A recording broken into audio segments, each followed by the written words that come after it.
اسی گاؤں کے بازار میں ایک درزی کی دکان تھی۔ درزی کا ایک اکلوتا بیٹا الہ دین تھا جو ہر وقت بازار میں اپنے بندر کے ساتھ کھیلتا رہتا تھا۔ وقت ہنسی خوشی گزر رہا تھا۔ جب الہ دین 16 سال کا ہوا تو اس کے والد کا انتقال ہو گیا۔ پھر گھر کی ساری ذمہ داری اس پر آ گئی۔ الہ دین نے اپنے باپ کی درزی کی دکان سنبھال لی۔ ایک روز الہ دین کی دکان پر ایک اجنبی شخص آیا۔ اس نے آتے ہی اس کے باپ کے انتقال کا افسوس کیا تو الہ دین نے کہا کہ معاف کیجیے گا، میں نے آپ کو پہچانا نہیں۔ اس پر اجنبی شخص نے اسے بتایا کہ وہ اس کا چچا ہے جو کام کی غرض سے باہر گیا تھا۔ الہ دین فوراً بولا کہ میں نے والد سے آپ کا ذکر سنا تھا۔ پھر چچا نے الہ دین کو بتایا کہ میں تمہیں خزانے کا پتہ بتانے آیا ہوں۔ الہ دین حیرت سے بولا، خزانہ؟ چچا نے کہا ہاں خزانہ، لیکن اس کے لیے تمہیں میرے ساتھ چلنا ہوگا۔ الہ دین جلدی ہی راضی ہو گیا اور وہ دونوں اونٹ پر بیٹھ کر صحرا میں چل پڑے۔ چلتے چلتے وہ پہاڑوں میں پہنچ گئے۔ پھر چچا نے الہ دین سے کہا جاؤ کچھ لکڑیاں لے کر آؤ۔ وہ لکڑیاں لایا، ان سے آگ جلائی گئی اور پھر چچا آگ پر کچھ جادو کرنے لگا۔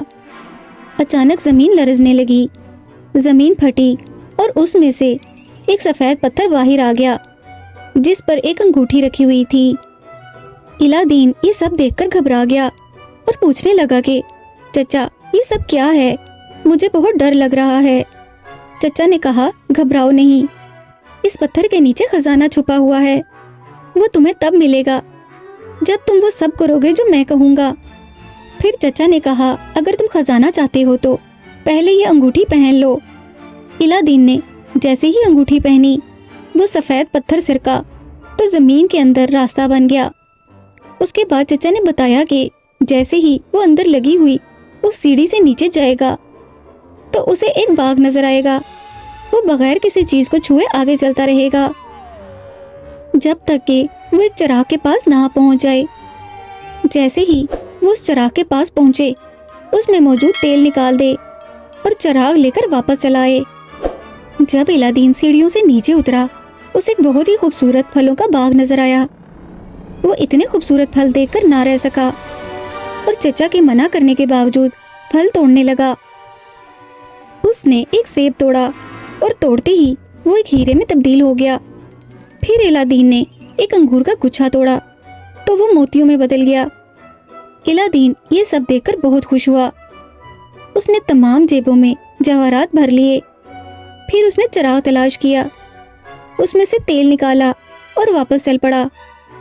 جب وہ سیڑھی پر چڑھنے لگا تو وزن زیادہ ہونے کی وجہ سے نہیں چڑھ پا رہا تھا۔ اس نے چچا کو مدد کے لیے پکارا۔ جب چچا نے اوپر سے الہ دین کو جواہرات سے بھری جیبوں کے ساتھ دیکھا تو غصے سے آگ بگولا ہو گئے اور کہنے لگے بے وقوف، میں نے تمہیں منع بھی کیا تھا کہ باغ سے کوئی پھل نہ توڑنا، لیکن تم نے توڑے۔ لاؤ چراغ مجھے دو۔ الہ دین کو چچا کے بدلے ہوئے رویے پر بڑا تعجب ہوا تو اس نے چراغ دینے سے انکار کر دیا۔ در حقیقت وہ الہ دین کا رشتہ دار نہیں تھا بلکہ ایک جادوگر تھا اور کسی سادہ لو نوجوان کی مدد سے جادوئی چراغ حاصل کرنے کے لیے نکلا تھا۔ جادوگر نے غصے میں آ کر جادو کے ذریعے زمین کا راستہ دوبارہ بند کر دیا۔ الہ دین مایوسی کے عالم میں وہیں بیٹھ گیا اور سوچنے لگا کہ مجھے اتنی جلدی اس شخص پر اعتبار نہیں کرنا چاہیے تھا۔ الہ دین کئی دن تک وہیں روتا رہا لیکن کوئی اس کی مدد کو نہ آیا۔ ایک دن الہ دین نے ایسے ہی اپنی خواہش کا اظہار کرتے ہوئے کہا کہ کاش کوئی مجھے میرے گھر لے جائے۔ یہ کہتے ہوئے اس نے اتفاقاً اپنی انگوٹھی پر ہاتھ لگایا تو جادوئی انگوٹھی نے اسے جواہرات اور چراغ سمیت اس کے گھر پہنچا دیا۔ الہ دین کے بغیر اس کی ماں پریشان تھی۔ گھر آ کر اس نے سارا واقعہ اپنی ماں کو بتایا اور وہ خزانہ بھی دکھایا جو اس نے وہاں سے اکٹھا کیا تھا۔ الہ دین کی ماں نے جب چراغ دیکھا تو کہا کہ یہ کافی پرانا اور گندا ہے، کیوں نہ اسے صاف کر دیا جائے۔ چنانچہ جب انہوں نے چراغ کو صاف کرنے کے لیے رگڑا تو اس میں سے ایک جن نکل آیا۔ وہ دونوں جن کو دیکھ کر ڈر گئے۔ جن نے کہا گھبراؤ نہیں آقا، میں آپ کا غلام ہوں، آپ اپنی جس خواہش کا اظہار بھی کریں گے میں اسے پورا کروں گا۔ انہوں نے سب سے پہلے جن کو کھانا لانے کا حکم دیا۔ حکم ملتے ہی جن نے بہترین کھانوں سے بھرے ہوئے سونے اور چاندی کے برتن حاضر کر دیے۔ ماں بیٹے نے خوب جی بھر کر کھانا کھایا، پھر انہوں نے بازار جا کر ان سونے اور چاندی کے برتنوں کو فروخت کر دیا اور گھر کی ضرورت کی اشیاء لے آئے۔ ایک روز جب الہ دین اپنے بندر کے ساتھ بازار میں کھیل رہا تھا کہ وہاں سے شہزادی کا گزر ہوا۔ الہ دین پہلی ہی نظر میں شہزادی کو دل دے بیٹھا اور جلدی سے گھر کی طرف بھاگا۔ وہ اپنی ماں سے کہنے لگا کہ میری شادی شہزادی کے ساتھ کر دیں۔ یہ بات سن کر اس کی ماں ہنس کر کہنے لگی، کیا ہو گیا ہے تمہیں؟ بادشاہ کو یہ بات اگر معلوم ہوئی تو وہ اپنے دربانوں سے کہہ کے تمہیں خوب پٹوائے گا۔ الہ دین نے کہا، مجھے کسی چیز کی پرواہ نہیں، بس آپ کچھ ہیرے اور جواہرات لے کر بادشاہ کے پاس چلی جائیں اور ان کی بیٹی کا ہاتھ میرے لیے مانگیں۔ الہ دین کی ماں نے اس کی خواہش کی تکمیل کے لیے ویسا ہی کیا۔ جب اس کی ماں ململ کے کپڑے میں جواہرات لپیٹے شاہی دربار میں پہنچی تو دربانوں نے اسے آگے جانے سے روک دیا، لیکن بادشاہ کو اس کے ہاتھ پر ململ کی پوٹلی دیکھ کر کافی تجسس ہوا اور اس نے دربانوں کو اشارہ کیا کہ خاتون کو اندر آنے دیا جائے۔ اس پر الہ دین کی ماں نے بادشاہ کا شکریہ ادا کرتے ہوئے اپنے آنے کا مقصد بیان کیا اور ہیرے جواہرات تحفے کے طور پر پیش کیے۔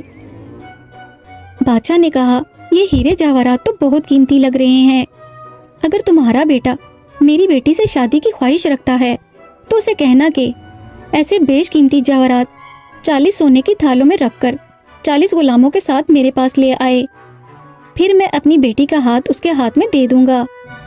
الہ دین کی ماں نے گھر جا کر اسے بادشاہ کی شرط بتائی تو اس نے چراغ رگڑا اور جن کو بلا لیا۔ جن نے جواہرات کے تھال پکڑے ہوئے 40 غلام حاضر کر دیے۔ الہ دین کی ماں غلاموں کو ساتھ لیے بادشاہ کی شرط پوری کرنے چلی گئی۔ بادشاہ دیکھ کر خوش ہوا اور کہنے لگا کہ میری دوسری اور آخری شرط یہ ہے کہ تمہارا بیٹا میری بیٹی کے رہنے کے لیے ایک عالیشان محل بنوائے۔ الہ دین کی ماں نے بادشاہ کی دوسری شرط بیٹے کو بتائی۔ الہ دین کے حکم سے جن نے راتوں رات بادشاہ کے محل کے سامنے ایک بڑا سا محل تعمیر کر دیا اور ایک سرخ رنگ کا قالین نئے محل سے بادشاہ کے محل تک بچھا دیا۔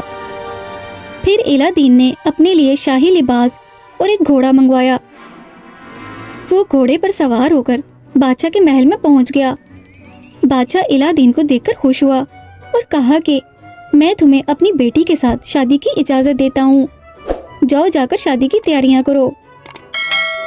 شہزادی کے ساتھ شادی ہوتے ہی الہ دین اپنی سلطنت اور ارد گرد کے ملکوں میں بھی مشہور ہو گیا۔ یہ خبر جب جادوگر کو ملی تو وہ بھی الہ دین کو دیکھنے چلا آیا۔ وہ حیران تھا کہ یہ لڑکا باہر کیسے نکل آیا، ضرور اس نے یہ سب حاصل کرنے کے لیے میرا چراغ استعمال کیا ہوگا۔ چنانچہ اگلے ہی روز وہ جادوگر چراغ بیچنے والے کا بھیس بدل کر الہ دین کے محل کے پاس پہنچ گیا۔ وہاں جا کر اونچی آواز میں کہنے لگا، پرانا چراغ دے کر نیا چراغ لے لو۔ شہزادی نے جب یہ پیشکش سنی تو اس نے سوچا، الہ دین کب سے یہ پرانا چراغ استعمال کر رہا ہے، کیوں نہ میں اسے نیا چراغ دلاؤں۔ شہزادی نے پرانے چراغ کے بدلے جادوگر سے نیا چراغ لے لیا۔